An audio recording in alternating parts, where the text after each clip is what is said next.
এক সর্বত্যাগী সন্ন্যাসীর ব্যবসার পরিকল্পনা দিচ্ছেন নামজাদা এক শিল্পপতিকে।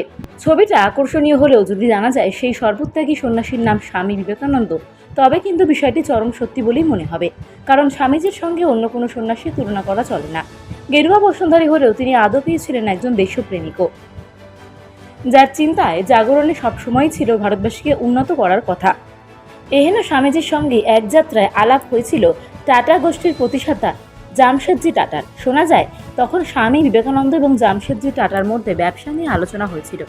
কিভাবে আলাপ হলো দুই বিখ্যাত ব্যক্তিত্বের? 1893 সালে শিকাগো বিশ্ব মহাধর্ম সম্মেলনে যোগ দিতে গিয়েছিলেন স্বামী বিবেকানন্দ। ইয়াকোহামা থেকে ভাঙ্কুভার যাওয়ার জাহাজে সওয়ারি হয়েছিলেন তিনি।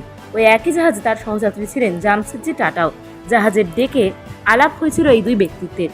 সেদিন দুই ভারতীয় দেশের ভবিষ্যৎ, মানুষের ভাবনা, অর্থনীতি, বিজ্ঞানের প্রয়োজনীয়তা নিয়ে আলোচনা করছিলেন।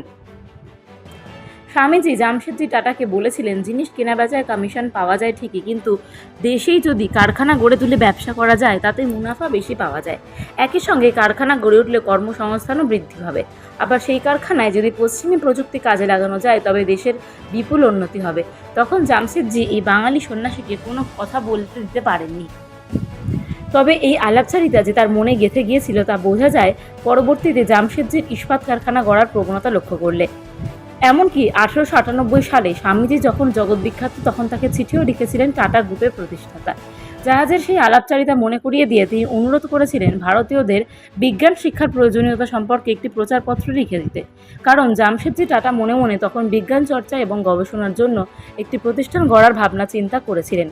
যদিও তখন মিশনের কাজে ব্যস্ত থাকায় নিজে জামশেদজির কাছে যেতে পারেননি বিবেকানন্দ, তবে সেই ডাকে সাড়া দিয়ে ভগিনী নিবেদিতাকে পাঠিয়েছিলেন পরিকল্পনা করার জন্য। জামশেদজির সঙ্গে দেখা করে নিবেদিতা আলোচনা এবং পরিকল্পনা করেছিলেন বিজ্ঞান শিক্ষার বিস্তার নিয়ে।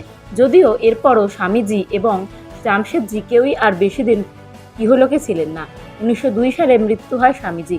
তার 2 বছর পরেই মৃত্যু হয় জামশেদজি টাটারও। পরবর্তীতে 1907 সালে টাটা গোষ্ঠীর হাত ধরে গড়ে ওঠা টাটা স্টিল এবং 1909 সালে গড়ে তোলা হয় ইন্ডিয়ান ইনস্টিটিউট অফ সায়েন্স, যা দুই বিখ্যাত ব্যক্তিত্বের জাহাজের ডেকে আলাপচারিতারই ফসল।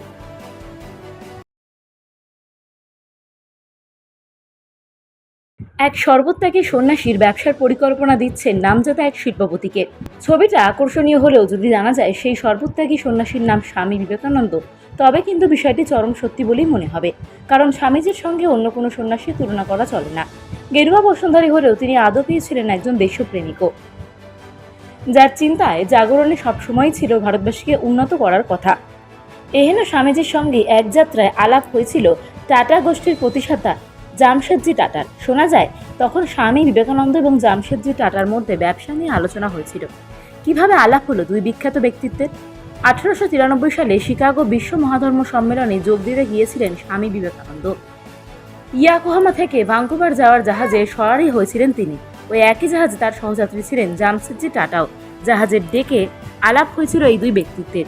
সেদিন দুই ভারতীয় দেশের ভবিষ্যৎ, মানুষের ভাবনা, অর্থনীতি, বিজ্ঞানের প্রয়োজনীয়তা নিয়ে আলোচনা করছিলেন। স্বামীজি জামশেদজি টাটাকে বলেছিলেন, জিনিস কেনাবেচায় কমিশন পাওয়া যায় ঠিকই, কিন্তু দেশেই যদি কারখানা গড়ে তুলে ব্যবসা করা যায় তাতে মুনাফা বেশি পাওয়া যায়। একই সঙ্গে কারখানা গড়ে উঠলে কর্মসংস্থানও বৃদ্ধি হবে। আবার সেই কারখানায় যদি পশ্চিমী প্রযুক্তি কাজে লাগানো যায় তবে দেশের বিপুল উন্নতি হবে। তখন জামশেদজি এই বাঙালি সন্ন্যাসীকে কোনো কথা বলতে দিতে পারেননি। তবে এই আলাপচারিতা যে তার মনে গেঁথে গিয়েছিল তা বোঝা যায় পরবর্তীতে জামশেদজির ইস্পাত কারখানা গড়ার প্রবণতা লক্ষ্য করলে। এমনকি 1898 সালে স্বামীজি যখন জগৎ বিখ্যাত তখন তাকে চিঠিও লিখেছিলেন টাটা গ্রুপের প্রতিষ্ঠাতা। জাহাজের সেই আলাপচারিতা মনে করিয়ে দিয়ে তিনি অনুরোধ করেছিলেন ভারতীয়দের বিজ্ঞান শিক্ষার প্রয়োজনীয়তা সম্পর্কে একটি প্রচারপত্র লিখে দিতে। কারণ জামশেদজি টাটা মনে মনে তখন বিজ্ঞান চর্চা এবং গবেষণার জন্য একটি প্রতিষ্ঠান গড়ার ভাবনা চিন্তা করেছিলেন। যদিও তখন মিশনের কাজে ব্যস্ত থাকায় নিজে জামশেদজির কাছে যেতে পারেননি বিবেকানন্দ, তবে সেই ডাকে সাড়া দিয়ে ভগিনী নিবেদিতাকে পাঠিয়েছিলেন পরিকল্পনা করার জন্য। জামশেদজির সঙ্গে দেখা করে নিবেদিতা আলোচনা এবং পরিকল্পনা করেছিলেন বিজ্ঞান শিক্ষার বিস্তার নিয়ে। যদিও এরপরও স্বামীজি এবং জামশেদজি কেউই আর বেশি দিন ইহলোকে ছিলেন না। 1902 সালে মৃত্যু হয় স্বামীজি। তার 2 বছর পরেই মৃত্যু হয় জামশেদজি টাটারও।